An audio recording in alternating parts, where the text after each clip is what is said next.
Alrighty, recording. We're back with another ramble. It's the return of Spiny Rambles. It went away for a while. I've been attempting daily uploads. I don't know how long I'm going to do that, but I'm going to keep doing it until I hit a point where I feel like I can. So rambles are probably going to be uploaded more randomly now. Like I'm not going to have a schedule for them. I'm just going to do them when I feel like doing them. But I'm also going to try not to flood the channel with like 10 rambles in a row. We'll see what hmm happens. I have a guest today. Hello. Say hello. Hi, Uh, I'm Mitzy. Many people know me for being a frog. yeah, you're in a. And guessing. I mean, it's not like you're not on the channel constantly, Yeah, so people should be. I am constantly on the channel. But we're gonna talk about a show we both like, Aggretsuko. I did watch it as Yeah, it was coming out, and I just recently, like, I probably like finished it a month ago. Did a rewatch, and it's actually been a while since I've watched it all the way through. So since it's fresh in your mind, you might have more stuff to say. But I do still have a lot to say about like the series itself and like the character. yeah, I mean, I really like the series. I guess we'll just kind of do it season by season. There's 5 seasons, and one thing I will compliment the show strongly is I think all 5 of the seasons really stand out, and I do like it when a show can do that. Like, because like I mean, I love shows like Arrested Development or Community, but like the episodes. Sometimes it can kind of be hard to pinpoint what episode comes from which season. Which isn't really a Yeah, it's not really a negative thing. It's just I like it when a show can kind of have like a theme going for it. Like Agretzko and BoJack were both really good at that. yeah. There's always a different through line in each season. Yeah, and I gotta say I don't know if this how much of a hot take this is, but I think I don't think it'd be that crazy of a thing to say. The first one is honestly my favorite, and Yeah, no, the first one is good. I think it's because it's like the most grounded season because the show it almost feels like the first season's goal is different from what the rest of the show's goal is, and don't take that as I like the rest of the show. There's only one season I'm not crazy about, and we'll get to that one, and I don't even hate it, but the first one just like the thing is Retsuko by season 2 Retsuko is dating like a billionaire. Like we're jumping to crazy shit in the second season where the first one it's really just like the average worker's life, and the heavy metal segment is to like really like emphasize that. It's their slice of life. And the rest of the show feels like it's less about that and more about just exploring Retsuko as a character. And fortunately, she's a very good character, so the other seasons are also good. But she kind of becomes this like all powerful being that can do anything, but she's just going to be stressed the fuck out while doing it. Yeah, that's a thing that like I feel like I see a lot of in anime, at least like recently, and of like Agretsuko's debut, is that like um anime really likes to make like these like anxious quiet characters very OP. Like, I think immediately what comes to mind is a show I've been telling you to watch, which is Mob Psycho 100. I'll It's do it. it's essentially just about this like really socially awkward, anxious kid who's like a extremely powerful psychic, and he's just so casual about it because he's just so awkward. Like he doesn't even understand like how powerful he is. Um, Right. I'll watch it and we can do a ramble on that eventually too. I promised you I'd watch that. I will. I watched Breaking Bad and Better Call Saul. You keep your end of the deal. Yeah, I'm slow, but I'll do it. You have to keep in mind I'm a bad person. I have promised like 80 other shows to 80 other people after I got them to That's watch fair. something. So I'm just like that. Like I'm like the monorail salesman in The Simpsons. Like I'm here to sell you this great thing, but then when it comes time for me to do my due diligence, I make a run for it. Yeah. That's me with television shows. No, I'll watch Mob Psycho. Is that what it's called? I almost Yes, said Mob Psycho 100. I almost said Mob Squad. That's like a Minecraft web show. um, Yeah, no, I think a big part of that with like that character and like what a lot of shows do is it's just I mean, I think it's, made to appeal to that audience. A lot of anime fans are very socially awkward people. Not all of them, of course, Hey, but a lot of them. Yeah, me too. I am. Yeah.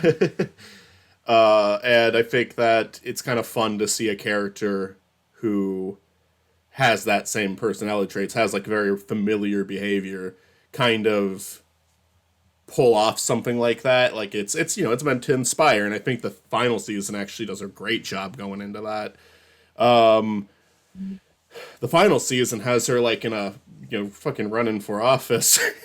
And I actually Oh think it's the no. season and I actually think it's the season that got like was somehow the second most grounded season of the show, because I think the fifth season really focused back onto like the struggle that a lot of people have, like and yeah, there's stuff. It's not so much as the first one, but yeah, I just really love the first season for really like what most of it is Retsuko versus Ton, and it's great. Ton is a great antagonist. He's such a bastard. You will fucking hate him.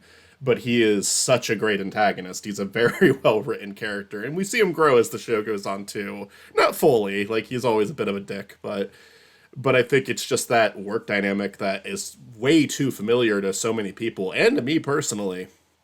That's the funny thing with Aggretsuko. Yeah. I never had that dynamic when I was younger watching the show when it first came out. I'm 30 years old now. I've been working in retail for 4 years. My God, do I have a fucking ton in my life. I think that is the crux of Aggretsuko, though. I think that is the through line.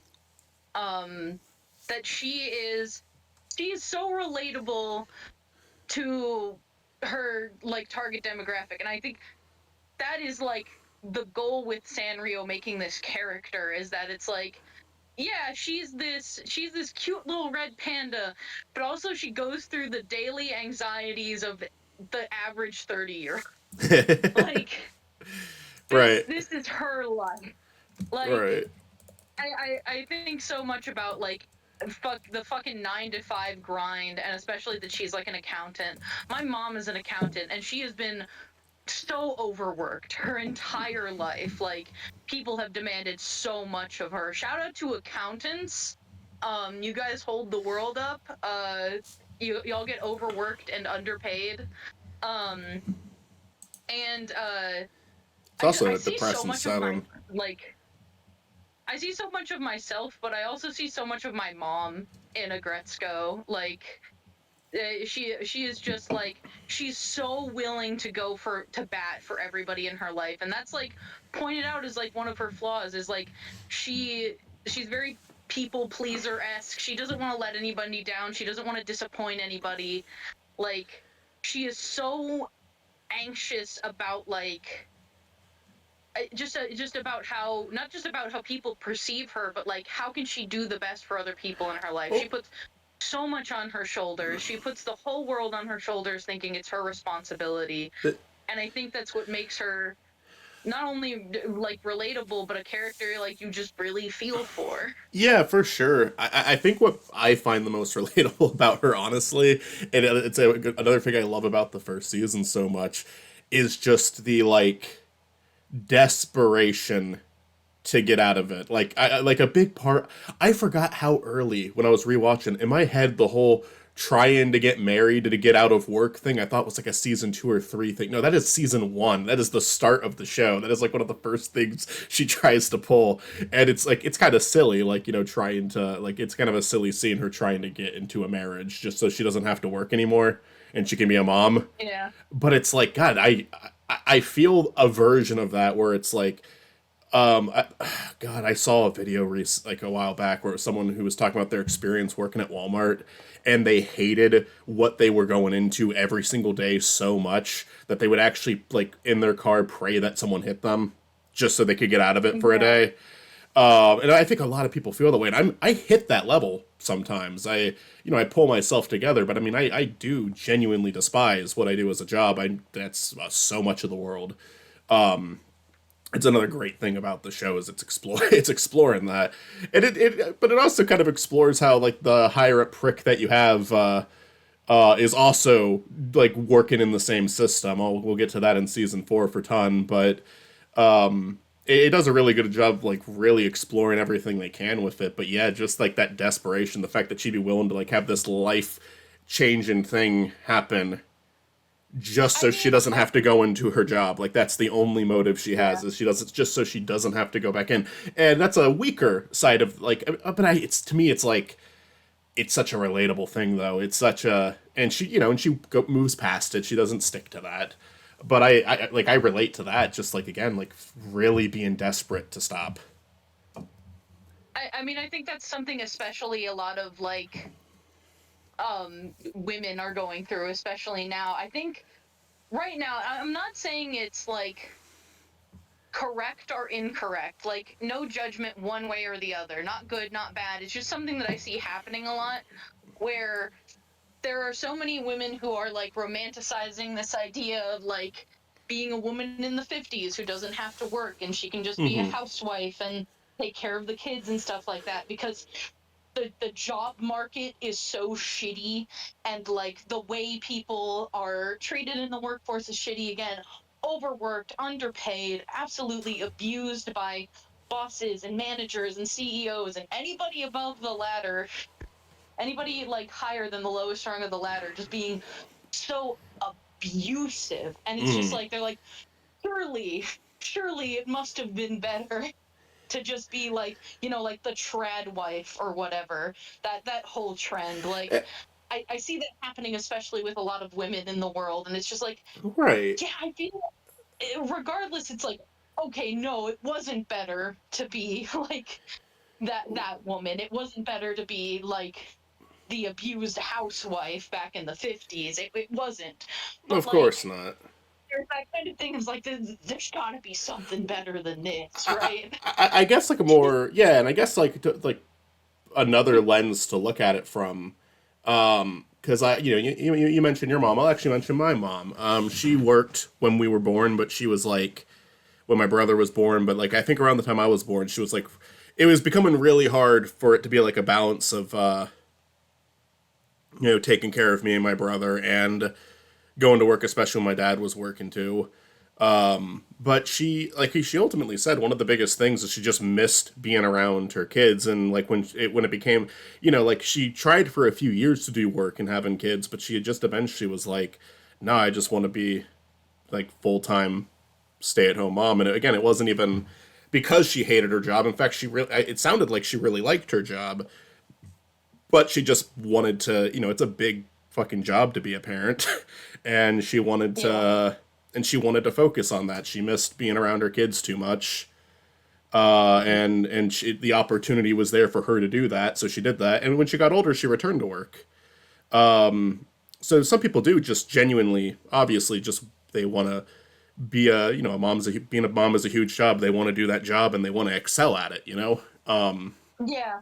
No, I agree with you on that. Like being a parent is a full-time job, and I think not a lot of our culture realizes that. Like not Yeah, a lot of like our workforce culture understands that, like, and it's no, silly. being a parent, being a mom, being a dad, being a parent of any kind is a full-time job, like raising a tiny human up into adulthood. If your job texts you or calls you after you leave, you're allowed to ignore it.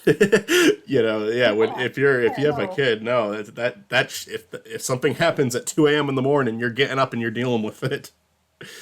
Hmm. If it's your baby crying or your 16-year-old is in prison, you're getting up. Right, right.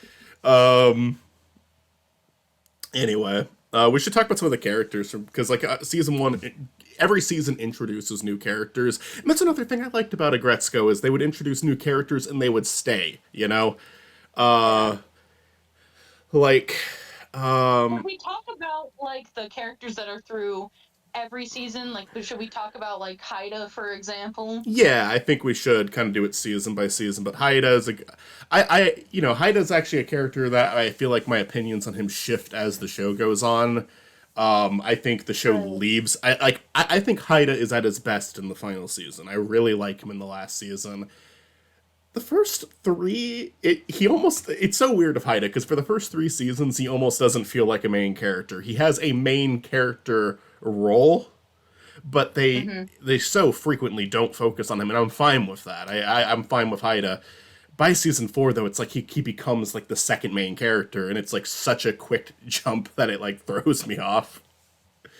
Because he, Yeah, I mean, his relationship to Retsuko becomes more important by the fourth and fifth season. yeah, And it's kind of, I'm not one of those people that hates Haida or thinks that him and Retsuko shouldn't have ended up together. I actually think they make a good couple, and I think he and her are like good for each other, and I think he's a good character. But I do think that for all the time they spend on setting up this relationship, by the time they get to them actually being in the relationship in season 5, we don't really see a lot of them being a couple. Like we see them together and working together towards a common goal. And some people might argue, well, yeah, that's something that couples do, but like you don't have to be a couple to do that, you know? I But like I'm a I little don't feel like we see sorry. no. Finish your thought. Go ahead. I don't feel like we really see a lot of that romance that is supposedly supposed to be going on. I feel like there's a little bit of it towards the end, but we don't see a lot of them being like coupley, like acting like a couple.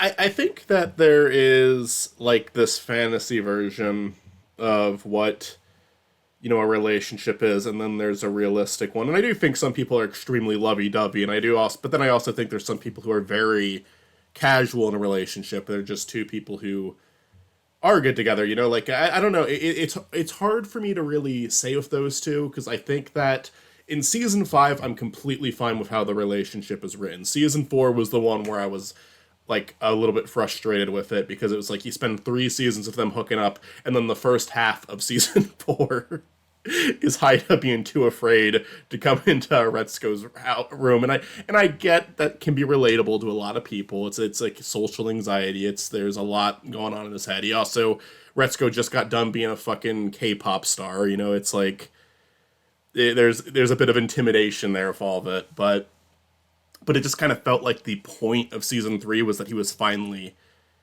moving past that.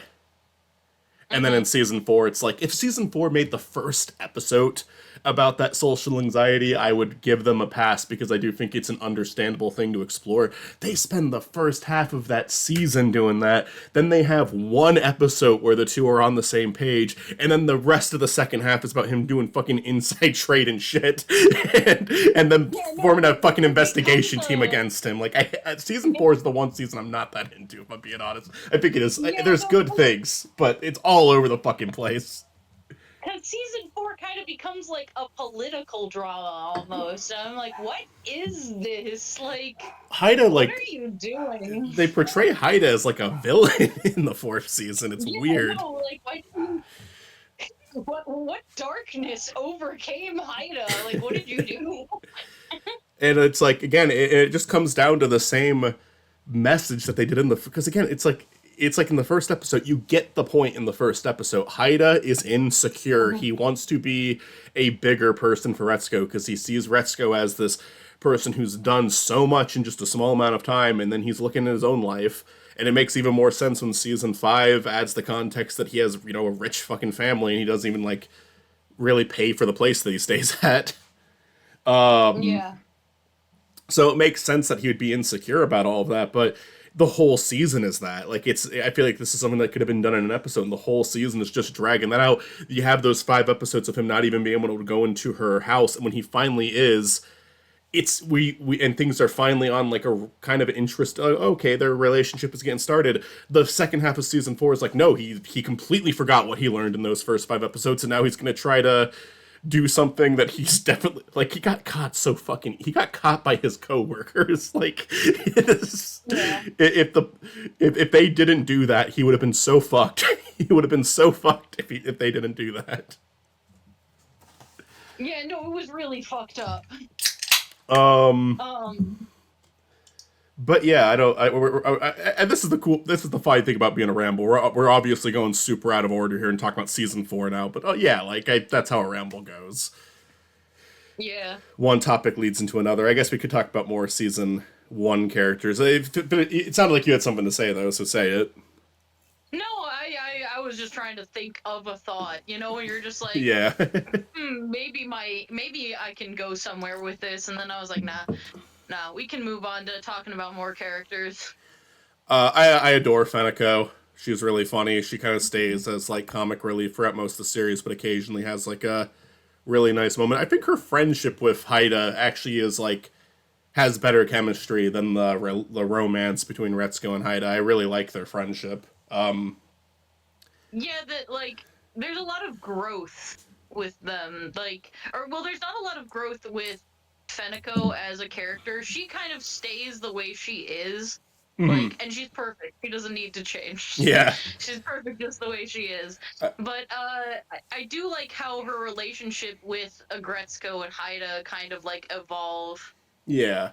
I I really, like I adore the whole like I don't know what it sounds like with her, Japanese voice actor. But I love the like that being her laugh Yeah, that no, it sounds very similar. um Um, I I like that she's just like monotone. mm, I like that like she's a very like flawed character but in a funny way because she like constantly is like judging and criticizing other people despite her whole like the thing that she does for fun is obsessing over social media and seeing what she can find out about other people. And normally when Yeah. you have a character like that, you have a character closer to I forget her name, the deer character. The one Yeah, who's what actually was her name? it says Sonoda. Sonoda? Sonoda? Sonoda, Yeah. yeah. That you almost like imagine like a really quirky and happy character like that one. It's like the one that's obsessed with social media, and to be fair, she is too, but she just has different reasons. But no, you have a very monotone character. Like she's almost like a fucking stalker. Let it go. Yeah. Um, She just has she has that internet addiction. She's chronically online. yeah. And she'll like judge other, but then she'll judge Tsunoda for also being chronically online. And but Yeah. it was so possible to just make Feniko like an unbearable character in that sense. But no, they really do just make it funny. Like they balanced it really well. I think my favorite Feniko moment comes from the 5th season because like Feniko is like goes harder on Haida than anyone. But there's this moment Mm-hmm. in the 5th season where Haida's like living in the internet cafe and Retsuko's worried that he's seeing someone else. And Feniko's like, no, look, I know this, I actually do know this guy better than you do, and he's not going to do that to you. And that was a Yeah. very sweet moment. That was a very, it's funny because this entire time she's taken so much joy in the fact that she's helping Retsuko like try to find out what Haida's doing to get him in trouble because there is that like she is a fucking troll. She does find it funny to fuck with people. Yeah. But she still has that heart. She still has that like no, this guy is like my best friend and I know he's not going to do that to her, so I'm going to say it. Yeah, she has that like humanity to her.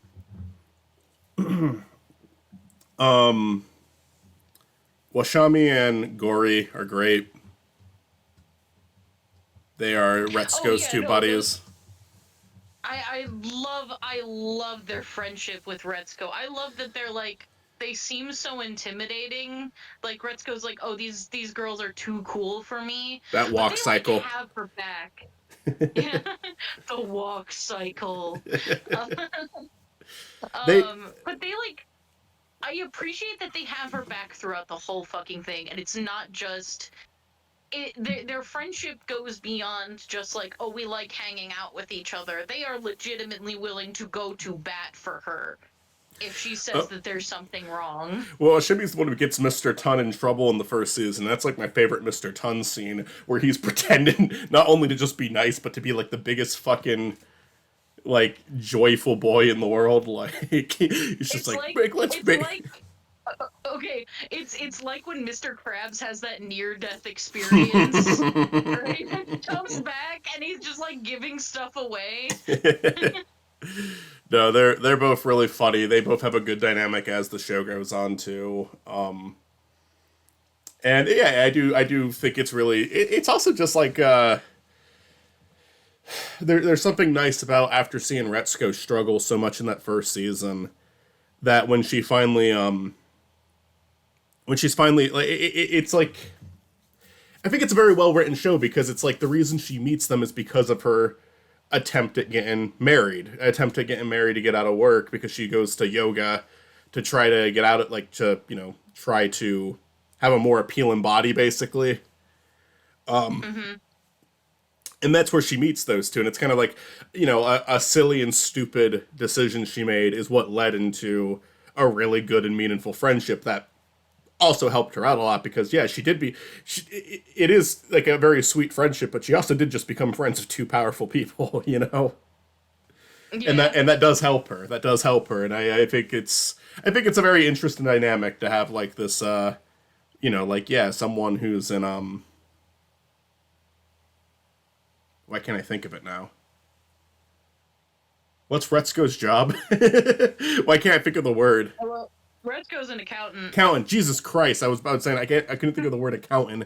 Um, just accountant to just be friends with like two of like the big heads of the company.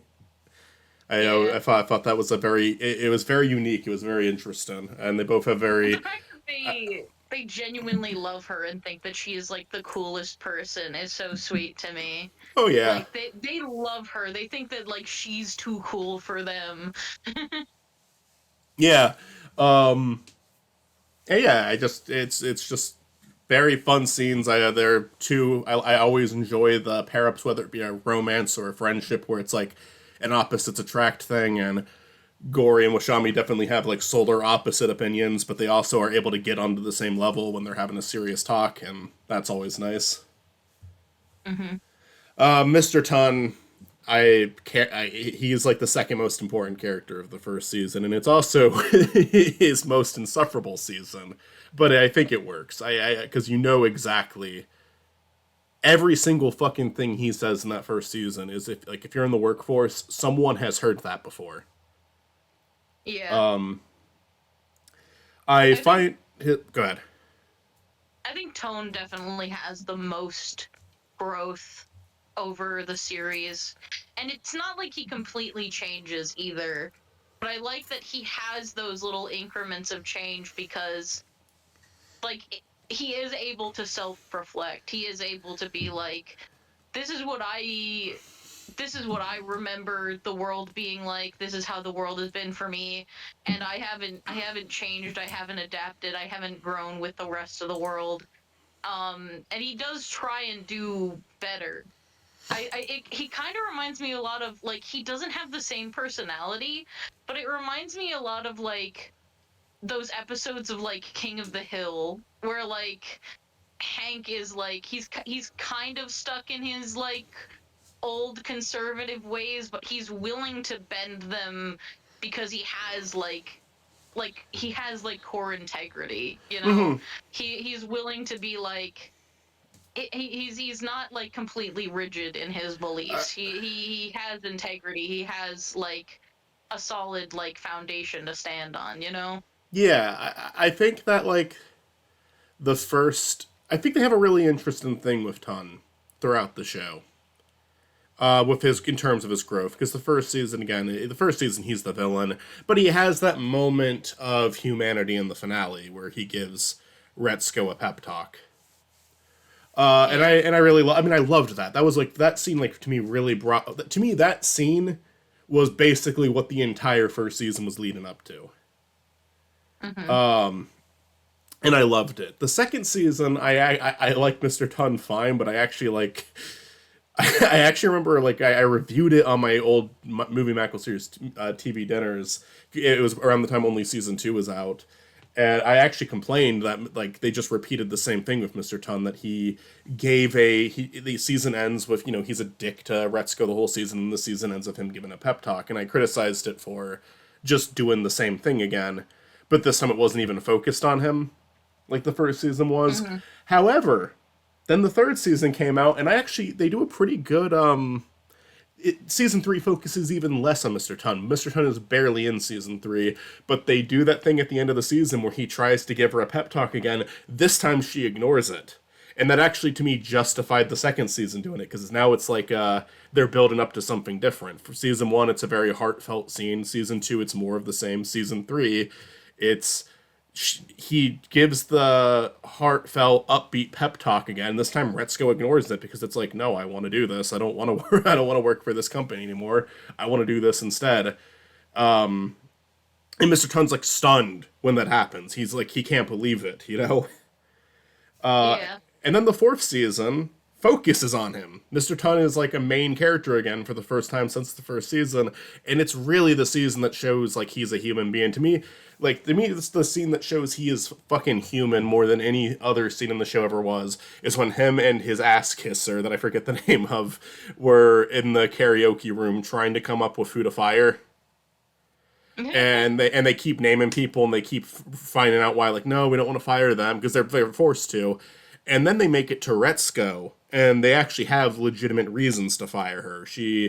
There was in season 2, she stopped showing up to work because she was with that one guy. In season 3, she left to be part of a K-pop band.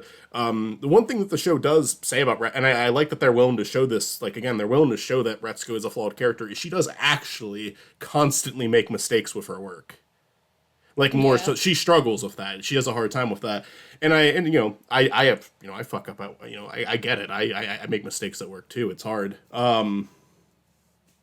But she does make more mistakes than a lot of the other characters make, and and they have like this. They actually come up with like, okay, this is the person that we can get rid of, and Tun can do that to cover his own ass.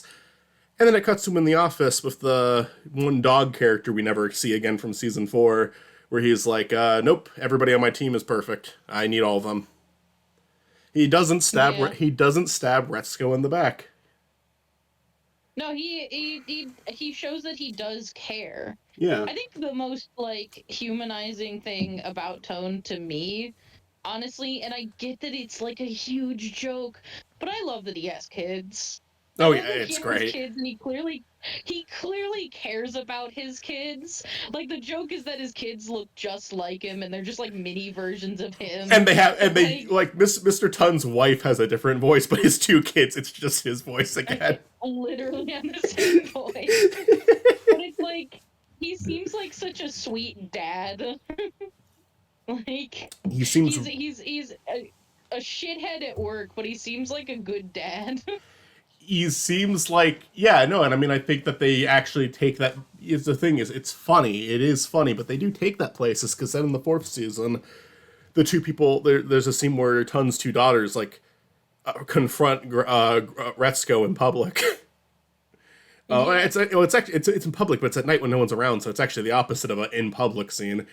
And they said, yeah, you need to talk to us. And then when they actually does talk to them, it's like they're both really concerned about their fucking dad, like they're both really upset. It's funny because you're hearing them express this concern and cry in the Mr. Ton voice, but it's also sweet because, yeah, he has a genuinely caring family. Yeah. And then in season 5, there is enough. Mr. Tun's final line in the series is after Retsuko's big song at the end, the final song that Retsuko ever does. When she's, basically it's like she's supposed to finally go into the heavy metal voice for trying to get elected. Uh-huh. And she does that while Haida's brother is off nearby, you can hear her. And then Mr. Ton just screams, "Hell yeah, Calendar, you kicked ass." Mm-hmm. And it's just like, oh, and also like the final Mr. Ton speech, because season 4 focuses a lot on Mr. Ton, but there isn't like the big Mr. Ton speech at the end of the season. They skip it. Season 5, they bring it back, and it's the whole thing basically just reveals like, oh, I didn't forget about the karaoke night, by the way. I didn't forget what you said to me that one night. Says, like, you remember when you called out your shitty boss? Well, bring that energy here right now. And yeah, I think that, Mr. Ton has like a really like neatly tied up story there. I think that's great. He's also the only person who doesn't.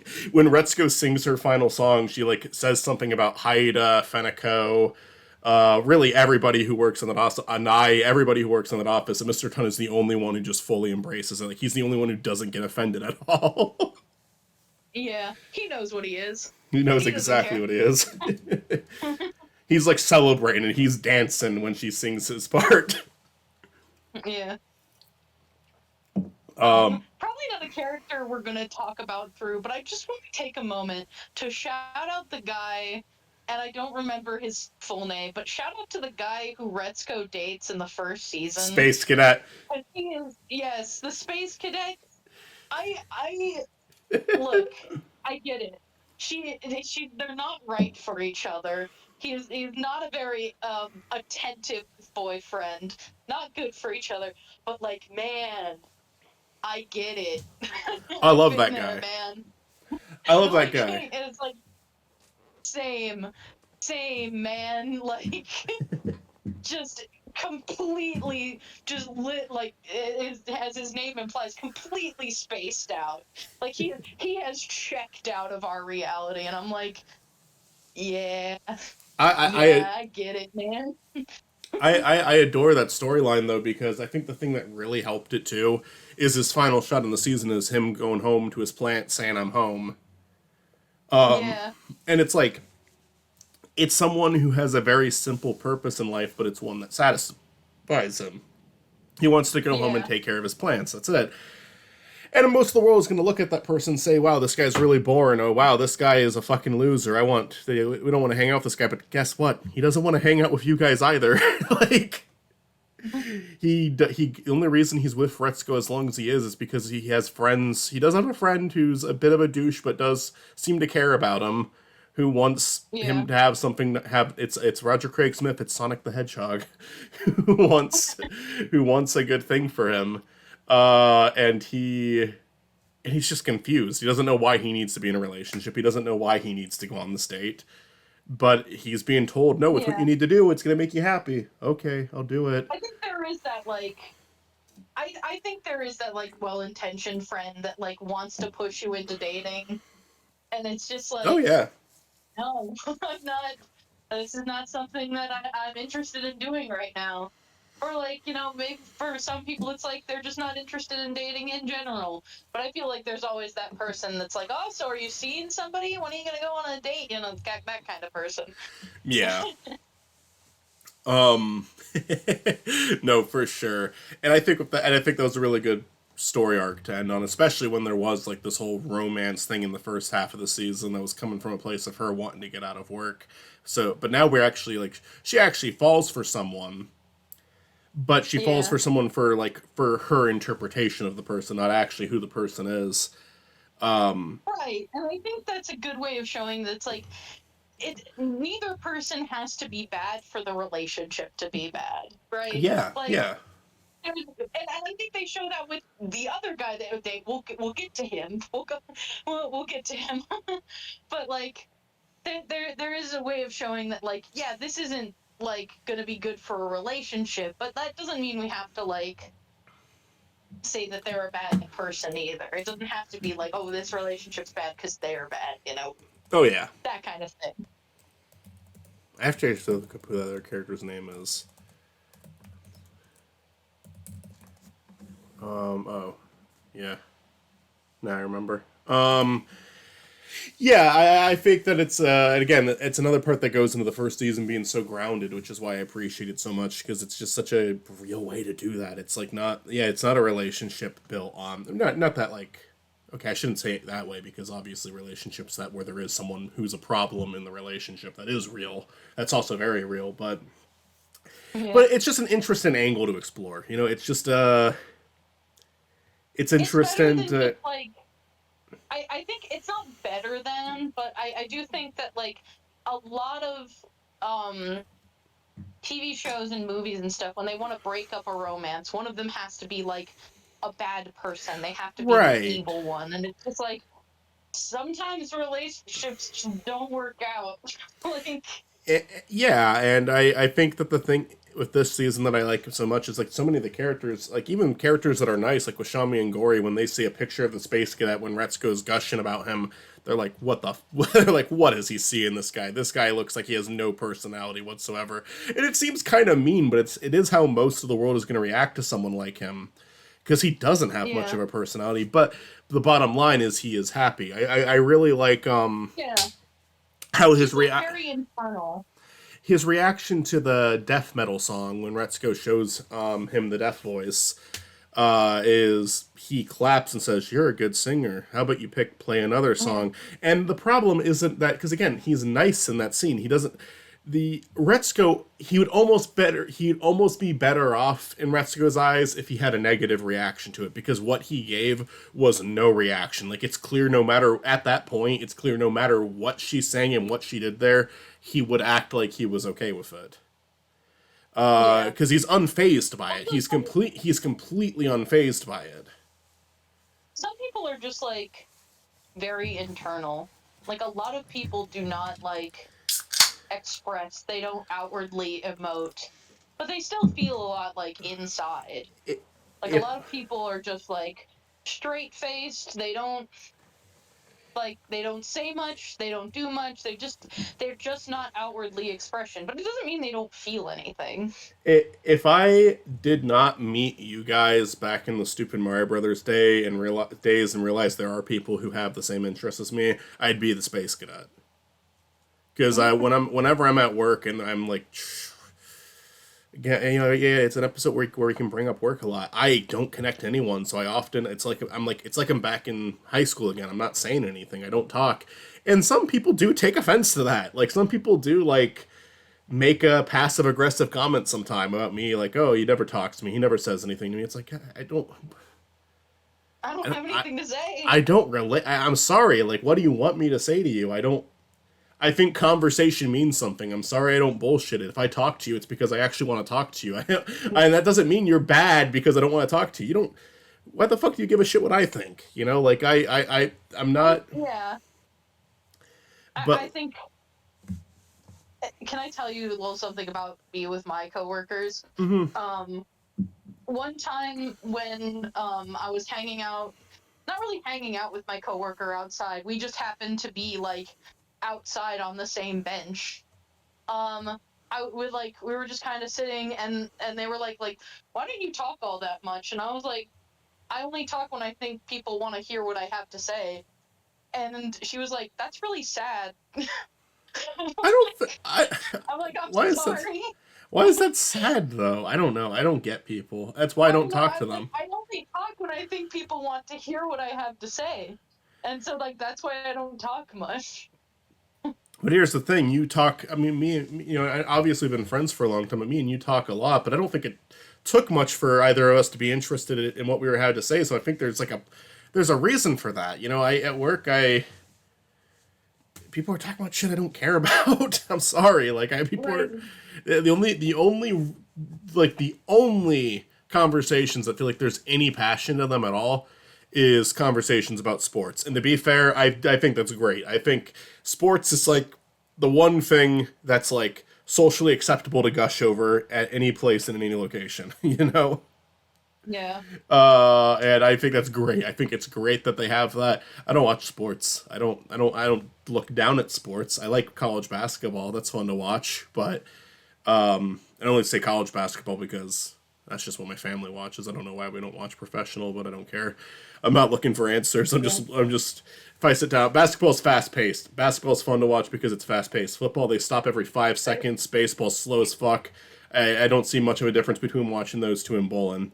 But I've said before that I am the same way. I am a Packers fan in the same way I am Catholic, and that I was raised on it. I still recognize the major holidays. I still show up for, like the Super Bowl and everything. I still show up to be with my family on those important days, but don't really recognize it. Don't really yeah, practice it. that's a great Just analogy. Oh man, we're not. This recording's been go. I mean, to be fair, we're probably gonna get through the other ones a lot quicker now. But we're character by character. Yeah, we're we're being very slow about it. we're 44 minutes in and we're on season 1. We've been jumping around. Like, I don't even think this is going in the original direction of like, let's talk about the season. We're talking about it Yeah, character by character.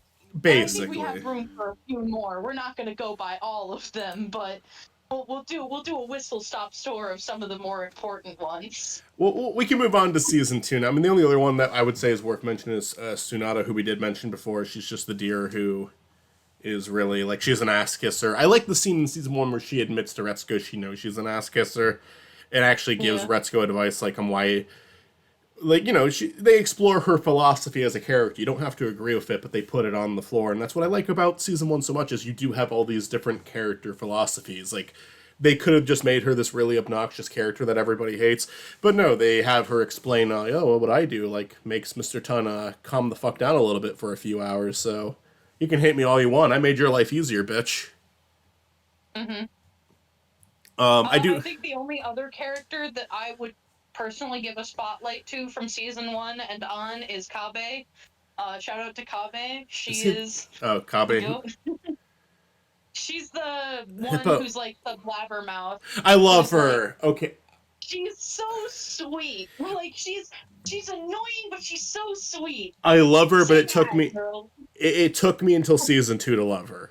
But season Yeah. 2, she's so fucking. She's the one who fixes an eye. She's the one who like Yeah. makes an eye tolerable. Season 2 is interesting. A lot of it's more of the same, but we do get into that like we do really get into that second half where she's with the donkey character. Yeah. What's his name again? Hold on. Tadano. Like I'm looking up his name and I don't know how to Tadano? pronounce it. Tadano. Yes. Tadano. Um, but I think Anai is the more interesting character introduced in the second season, and the thing is, I don't. I could imagine some people hate Anai because of how that first half of the season go. Like he is an extremely frustrating character. I thought it was fucking hilarious.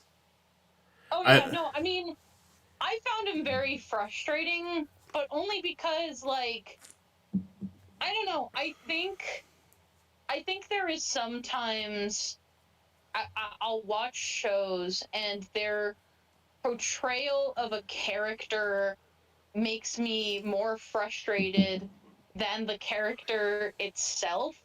Like it's almost like because he is a character that wants to be treated well in the workplace, and I think it takes it to he takes it to an unreasonable level.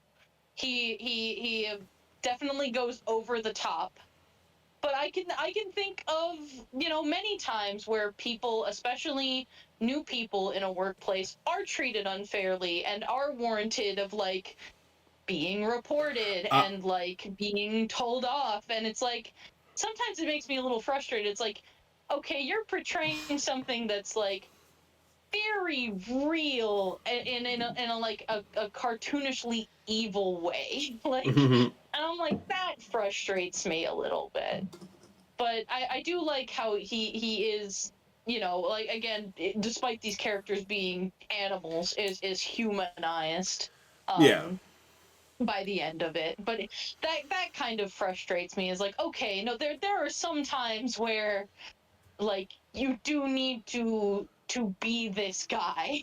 Like there are times where you are legitimately being mistreated in the workplace, and you are not like, do not let this gaslight you into thinking you're being over dramatic. Like there are times where you do legitimately need to like go to HR and shit. Well, right, Like, and I think what Aggretsuko did good in that sense is the first season actually does have that with Retsuko, yeah, and the second yeah, season is showing like an extreme. It's showing like yeah. the other extreme of someone who is easily worked up, has like a really fragile ego, but it doesn't.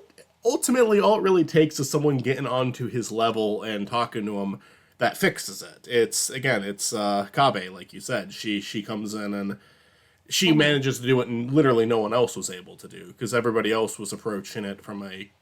they weren't really approaching it from his angle. He's someone who's very frantic. He's someone who's very nervous, and I think the rest of the show makes an eye a lot more likable because he's way more grounded after that first half of season 2. He's way more like he those little outbursts of anxiety and like freaking out still happen, but they're like rather than being the only thing that he's doing, it's like these little jokes they throw in occasionally, like where he just kind of like loses it for a second.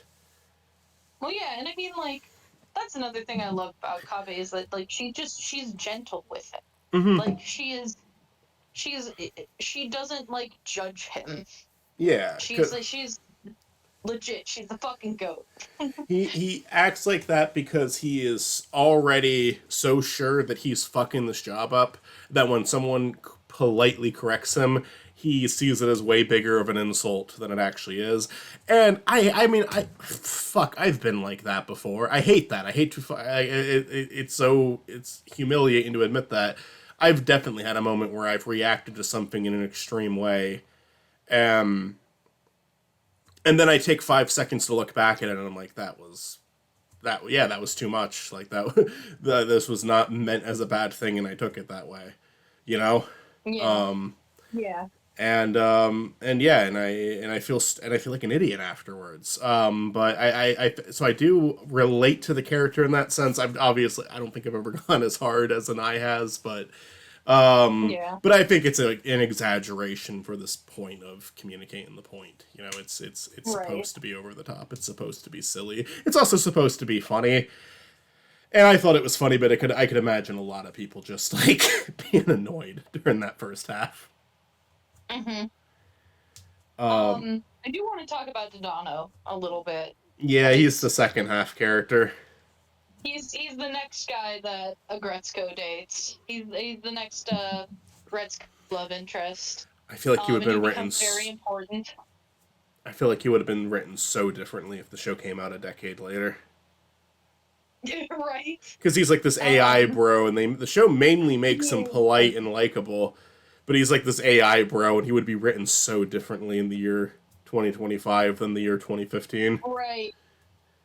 Right. I wonder how Tadano's doing now that the AI bubble is about to pop, as I've heard. Um, yeah. I think here's the thing. Tech guys like that were much easier to write 10 plus years ago because it was a lot more fantastical. You weren't really in the realm of it being like a possible reality. So like writing this super genius that comes up with this like crazy intelligent AI system or whatever and like uses it in a way that is actually like beneficial to like people it's not like that hard to believe, and it's not that hard to write because again that kind of technology isn't even like a brain fetus yet, you know. Yeah. Yeah. And I don't want to And, just talk about like the and AI industry and tech bros and stuff like I, that. I I will do want to talk about him more as a character.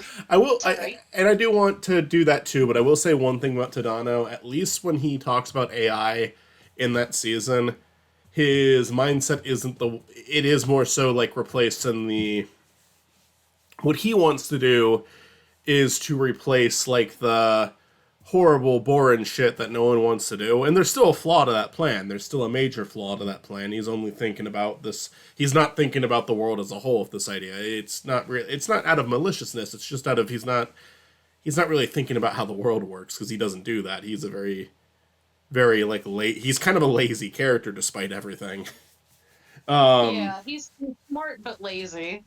He's very tired all the time. You know, he's not able to follow basic instructions when learning how to drive. But it's like, but it's because he doesn't like following things that he finds monotonous or boring or uninteresting. And driving is often that where he can learn how to fly a plane because that's all like obviously I think that's a harder thing to learn how to do, but it's also like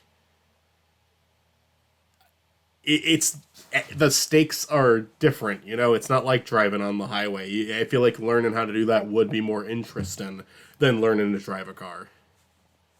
It'd be That's an harder, but it'd be ADHD thing, more. yo. It'd be harder, but more interesting. Yeah.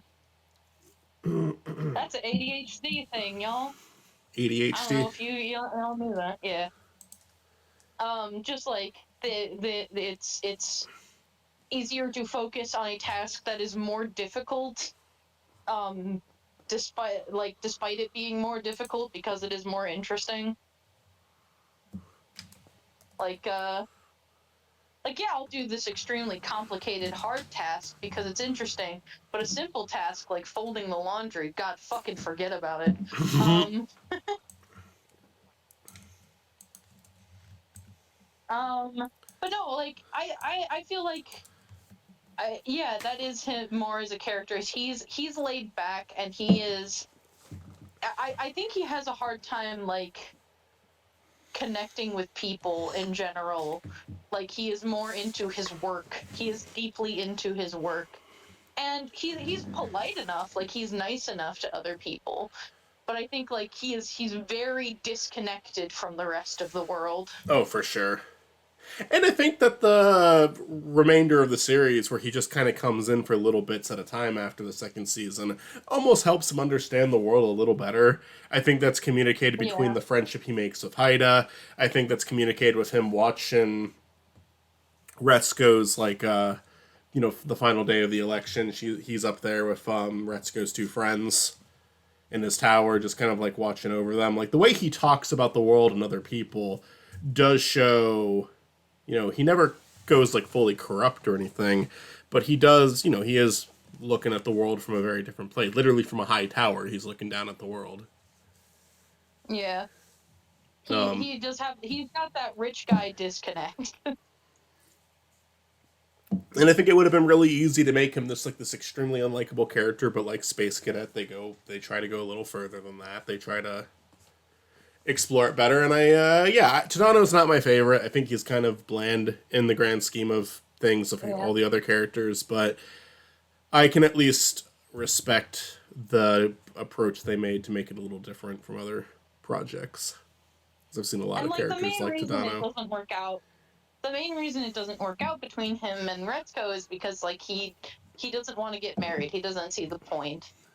And Yeah. I think that really like it doesn't have to be about this, but I think for him it is. It's like he doesn't he doesn't see why it's important, and when it is like for many people, like I think it is hard for him to see a perspective where that is important to someone, and like why it is important to someone. Yeah.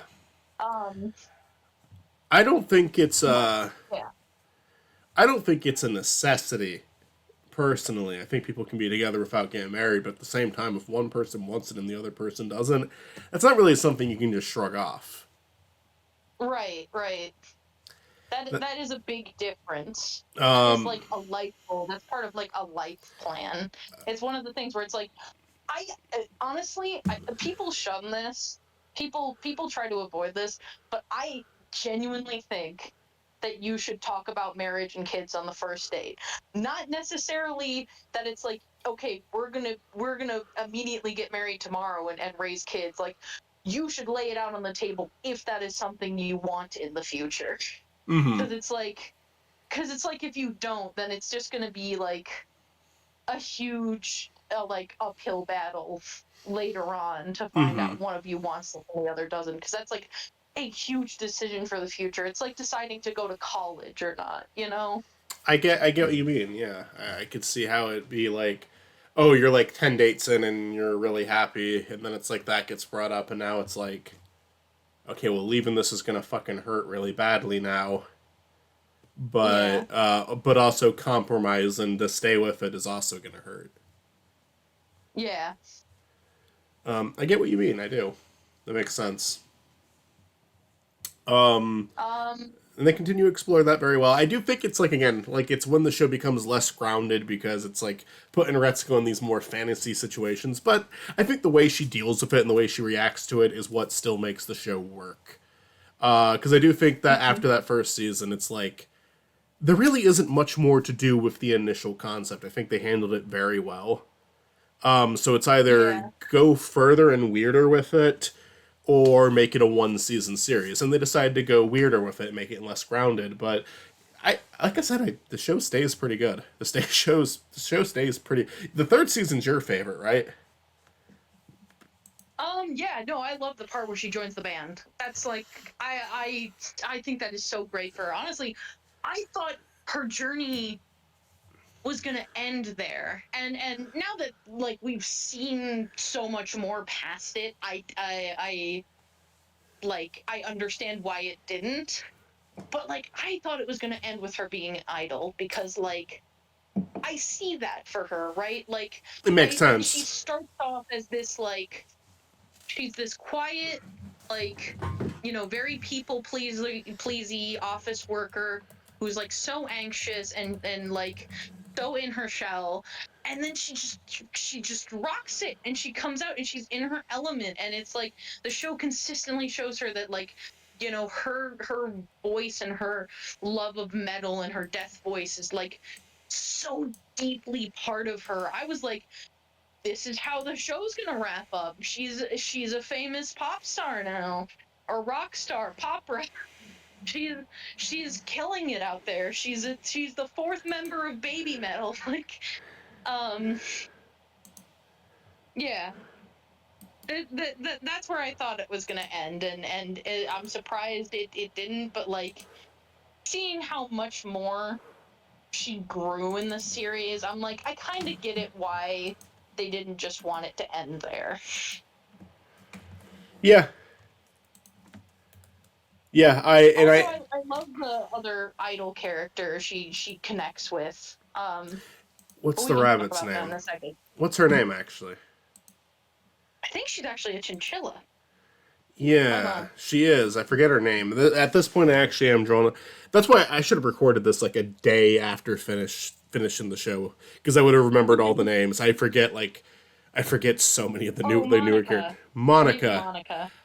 I love her. She's great. She has like this really like she has like this attitude where she comes off as like really mean throughout a lot of the show, but they not only does the third season have like these nice bonding moments between the two, but after like the third season, she's a pretty good friend.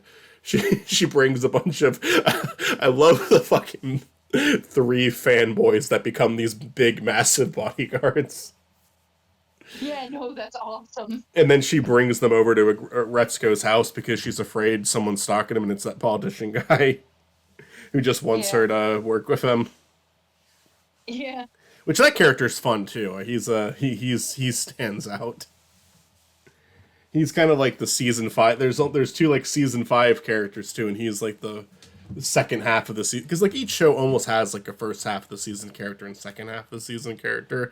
I'd say season three Mhm. is the only one where it's like the plot introduced at the start of the season plays out throughout because most seasons of Aggretsuko do kind of have here's the first half, here's the second half. Like the first Mhm. half of season five is mainly focused on Haida and his living situation, and the second half is focused on the election. Season four, first half is focused on Haida and Aggretsuko's relationship. Second half is focused on the weird inside trade and shit. Season two, first half is Anai. Second half is Tanato, Hold on. Tadano. But season three, it's pretty much like one flowing story. Maybe there's some aspects that Yeah. are more present in the first half and the second half, but season three is mainly the whole thing is the K-pop season, and it's maybe you could say like the first half is more so Retsuko working for them, and the second half is her actually being a member of the band. I get what you mean. Technically not K-pop. I keep saying K-pop, but what would you actually say it is? Well, it's like J-pop, I guess. Like they're still like an idol group, Idol, but I guess, would like be the what I'm looking for. yeah. I mean, both Japan and Korea use kind of like idols to describe like their pop stars. Um, but like K-pop is specifically like stands for like Korean pop, and that's like again, it's just pop from another country. You could just call it pop, but because of the way it's been popularized here, like there's like that specific, That's fair. like there's like the specificity of the region, right? Like, but yeah, Yeah, and it is very clearly established that Aggretsuko is a show that takes place in Japan, like, multiple times. So yeah. yeah, it's yeah, I get you. Yeah, I don't know. It's like but yeah, I really enjoy the third season. I really like the people that they meet. I really like the leopard guy because he's like Oh yeah, no, I love him. he gives off such a negative impression with like the car accident because he is like he is not like, oh, it's okay, just share me your insurance info. He's like, get out of the car now. You know, like he has that Yeah, attitude to him. And then you think very he's scary. and then it looks like he's about to fake a neck injury, but then you find out like, no, he's being reasonable. Like he's just a very blunt character. He's not a bad guy. He's not mean. He's just really blunt, and that makes you. I like how the show kind of explores like when you meet someone like that, like all the assumptions in your head, like, oh, he's gonna overcharge me for this. Oh, he's gonna do this. Oh, he's gonna do that. No, he's just a blunt person. He's just a person who's struggling just as badly, if not worse, than Retsuko is. You see what I love when they reveal his job is like cleaning windows, and he's clean when he's like doing their office that Retsuko works in. Like this is like he's someone who's trying to be this like billionaire typhoon, like this guy who like this ultimate manager type character, but he's struggling just as much as everyone else is, if not worse. Mm-hmm. I really enjoyed following his character. Yeah, like he's again he's a character that like by all means could be just like this really horrible douchey character, but the show does a really good job of humanizing its characters. It's very rare that if they ever do a character that's just insufferable for the sake of being insufferable, they're normally just there as a bit character. I think there's only one character on the show that I genuinely hate. Which one is that? The dog from season 4, the guy who gets Haida into insider trade. I do not get. Oh yeah. He's also the. Here's the thing: every season introduces new characters, and those new characters come back for the new season. Like they didn't get rid of Tadano after season 2. He keeps coming back. They didn't get rid of Anai after season 2. He keeps coming back. The K-pop crew and the Leopard, they keep coming back after season 3. He's the only new character introduced who does not return after the season he was introduced in. Like I think they realized how much that guy sucked. He goes to jail. That's it. He's gone to jail now. Just gets injured. Yeah. Fuck that guy. I hate him. He's not. Here's the thing: if they made him interesting, I'd be more okay with him. Haida's brother is also like one of those characters, but they do a little bit at the end of season 5 to make him a bit better. Yeah. It's mainly their father that seems to be the issue, and I'm fine with them Yeah, making no, him a Haida's dad bastard. is yeah, he's a fuck ass. Haida's dad is like Um, what Mr. Tun is with power, you know. right, right. He's the worst version. Oh my god, I'm just realizing there are so many more characters we could talk about, and I'm just like, God, I feel like we barely scratched the surface with like good characters in this show. Well, let's keep going through them. I know that there's the cat character, and she's introduced in the first season, and she shows up occasionally. Retsuko's buddy, who kind of just does like freelance work on the side and is trying to like open up her own Yeah, shop. she just kind of coasts through life.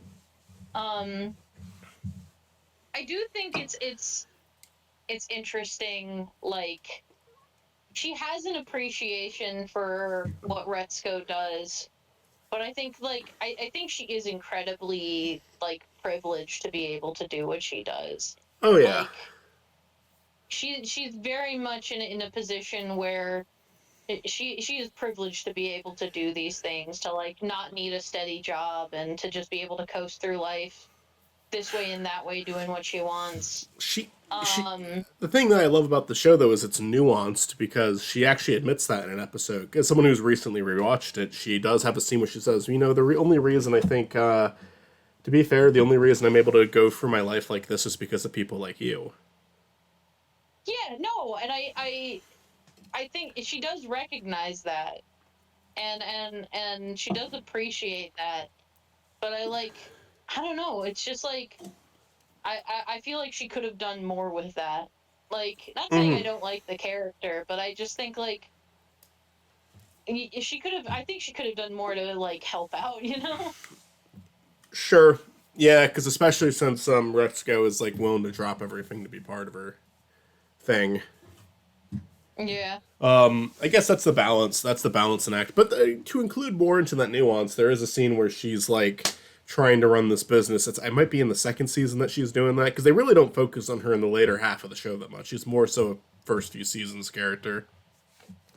But there is a scene where she's like really desperately trying to work through everything. She's clearly stressed out, and then one of her workers comes up and says like, "Hey, by the way, I can't be in tomorrow." And she's like, well, "Why not? I have band practice. We're doing a gig." And it's like, she's like, "Okay, fine." And then when he leaves, he's like, "God, that's the shit I used to pull." Yeah. Yeah. And it's That's true. like, That's true. and again, like nuance, I think is a key word for Aggretsuko. Is they will have a character like that where you're kind of like, well, you could be more like this. They normally acknowledge it. They normally acknowledge that Right. that's the Right. case. Right. And yeah, but you can still, but that doesn't change anything. You can still, just because they acknowledge it, you can. If anything, you should feel more that way about that character. You know, it is. I just think the show's very clever in that sense. Oh, right. Totally. But yeah, the third season's really fun. I think I've said everything I need to about it. Do you want to say anything about season more? Do you want to say anything else more about season three before we move on to the fourth one? Because I have a few things I'd like to add on to my discourse about season four. Um, the music's fucking solid Oh in my season 3. Fucking rules. The music is great in every season except for four. Four is actually the only one that I think lacks, and it's not because they don't have good music, and it's because they don't do the music as often. But actually, bringing Space Cadet back into it, I love how season one has a love song between Retsuko and the Space Cadet. Not because it's like, oh, it's the best song of the season. In fact, it might be the worst one, but it's still good. But it's just like I love the variety because a lot of it is heavy metal. Heavy metal is like the go-to, you know. But Mm-hmm. but season one has a love ballad. Season two has a rap battle when Oshami and Gori aren't getting along with each other. Oshami and Gori aren't getting along with each other. There's I think there's actually a rap battle between Mr. Ton and then Retsuko responds with heavy metal in the first season. Like the different genres of music coming together. Like it's the music in the show is fantastic. I actually can't believe we haven't. Yeah, like my bad. I can't believe we haven't mentioned that yet. Mm-hmm. Because the music is No, but like a season key season point. 3 is my favorite. Season 3 is my favorite for the music. And they throw in the pop. I love the music in season three too. What's my favorite? I'm trying to think of what my favorite Aggretsuko song is. It probably is the final one actually, Mm-hmm. because they mix in everything. It starts with Retsuko not doing her deaf voice. She's more so just kind of naming off every problem she has with the people she works with. But then it builds into her doing her deaf voice, and then they bring in the pop band again. They have like it's kind of like bringing up like every single musical element of the show that was present throughout, all into one big Mm-hmm. final song. And there might have been one song after that. I think there actually was, but that was like to me the finale. That was like, no, this is we're putting everything into this one. Season four, that was actually an issue I had with it too. Is the music is not very present in season four. At the very end, they do music, but it almost feels more like of a oh shit, we forgot to do songs this season. Let's do songs for this one. Because even like you could say like oh season four, the intent was oh we're gonna lead into we're not gonna do music throughout the season, but we're gonna end on a really high note. But I don't even think they really ended on a high note. The song they do in the finale of season four is like kind of forgettable to me. Yeah, no, I mean there's just a lot about season 4 that just kind of feels weird. And I mean, I don't know. So part of me feels like maybe they wanted to make season 3 the last season, but then they were like, "Oh, we got renewed for another season. We got to think of something to do with it." Yeah, Hydra does insider trading. That's the season. Like, oh god, we weren't expecting to get renewed for another season. Fuck. What are we gonna do? For what it's worth, I think season five despite being Mhm. one of the more criticized seasons because it focuses a lot on Haida during the first half instead of Retsuko.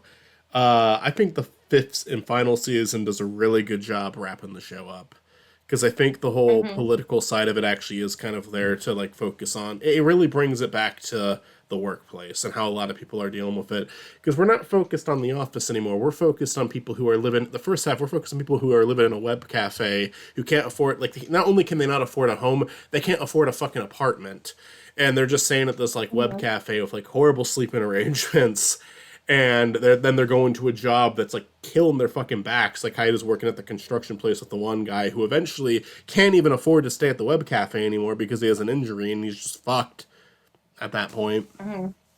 Like I think the first Yeah, half of no, I season mean, 5 is brilliant to watch. I think the only critique I have with it is Retsuko is like removed from her own show for half of it. And I agree that is something that deserves some notes, but at the same time, I like what they did, so I go easy on them.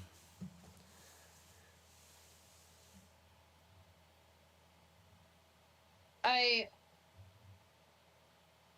wait, hold on. I forgot what I was going to say.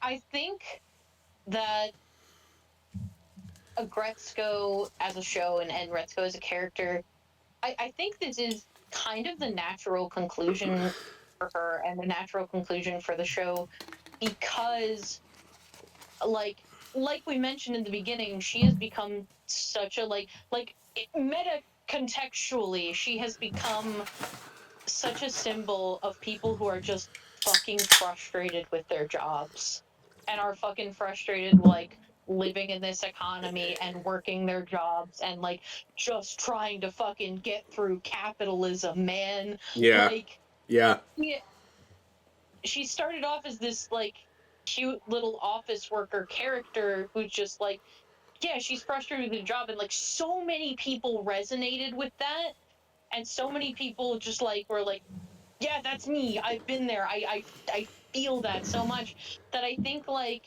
in a way, like using that in the show is a way to say hey, yeah, we see you. We see how much you connect to this character. Like we see how much her voice and her frustration means to you. And I think that speaks so much to how like characters and story and art can just speak to people on a wider scale. And I think that is the crux of the whole political movement is that she she's obviously she doesn't want this big responsibility on her shoulders, but it is something that people see in her. They see her as like a voice of a generation, both in and out of the show.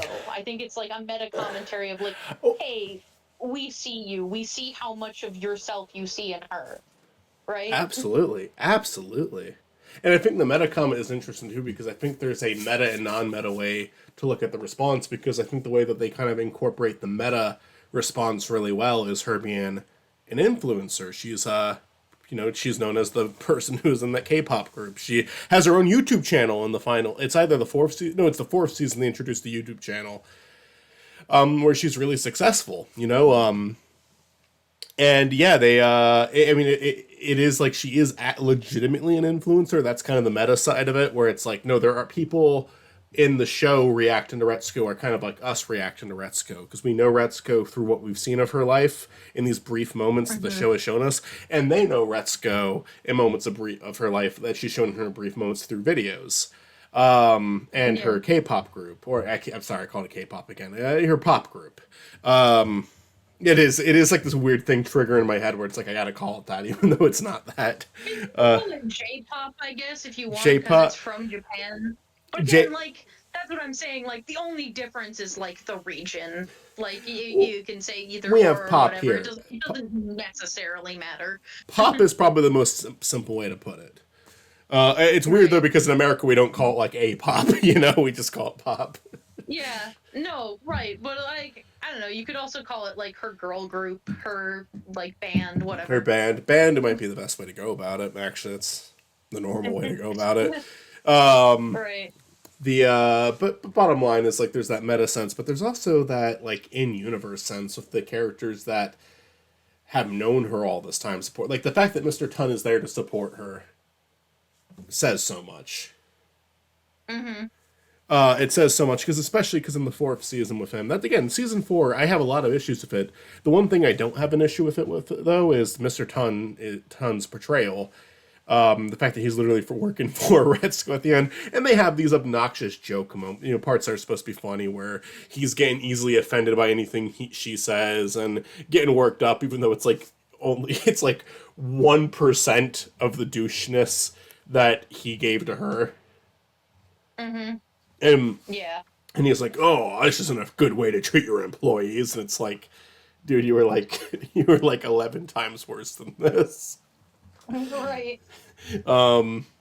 But bottom line is, I think it just means so much that all these people are there to support her, and like there's like the meta sense with the influencer side, but there's also the character sense with everyone that we followed up to this point is there. Another thing I love about season, can I say something that's a little bit off topic right now? Go ahead. Season 5 is just really funny. Like Oh, yeah. No, they have they have so many stylized jokes that like previous seasons, like they got really animated with it. Like there's one of my favorite episodes of the whole show is the one where Retsuko and Feneko are trying to figure out what Haida's up to, because Haida isn't living in his home anymore, but he didn't tell them that because he wanted to try to get his shit figured out before he like contacted them again, because he was embarrassed about it. Mm-hmm. So he's living at this internet cafe, and then Retsuko and Feneko try to like track him down and figure out what he's been up to, because Retsuko's partially concerned that he's cheating on her. And they have just so many good visuals. Like there's the shot where they like track him down to a restaurant, and Nai and Kabai are there too, and they see him with the one skunk girl, who's a great character for season 5. By the way, I think the characters they introduced in season 5 were also really strong, and I love that character too. But they're there just having a nice meal together, not like obviously there's no cheating going on, but they see Haida with another girl. So immediately, Retsuko they're like trying to okay, what do we do? What do we make of this? Really, Feneko's just trying to ask Anai and Kabai why they're there, and meanwhile in the background, Retsuko is like reaching into her purse, grabbing her microphone, and ready to do the deaf voice, and they're like trying to pull her back while she's already in deaf voice formation. Right. And that's a really funny visual. And there's just god, hold on, I'm gonna screen share something to you. Okay, you do that. Good, like it's my favorite. I think there's like a moment in that episode where it is like my favorite visual joke that they've done in the entire show, and I love it. Let me see if I can find it.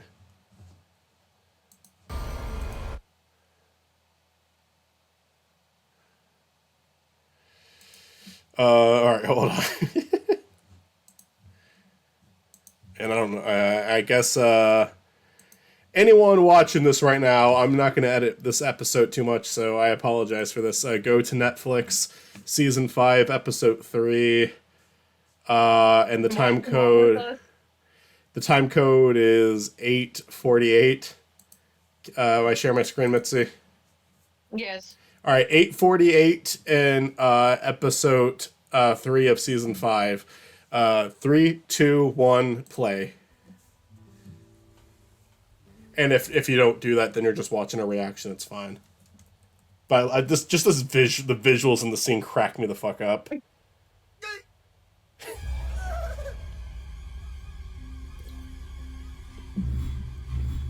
The fucking sound effects too. Who's ready to throw the book at him? Does the condemned have any final words to share?